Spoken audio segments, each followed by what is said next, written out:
सेव्यमान पावनाङ्घ्रि पङ्कजं व्यालयज्ञसूत्रमिन्दुशेखरं कृपाकरं नारदादियोगिवृन्दवन्दितं दिगम्बरं काशिकापुराधिनाथ कालभैरवं भजे।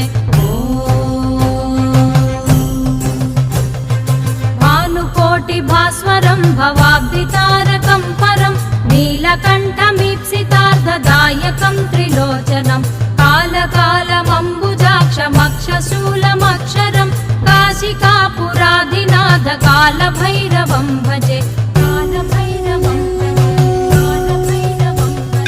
शूलटङ्कपाशदण्डपाणिमादिकारणं श्यामकायमादिदेवमक्षरं निरामयं भीमविक्रमं प्रभुं विचित्रताण्डवप्रियं काशिकापुराधिनाथ कालभैरवं भजे।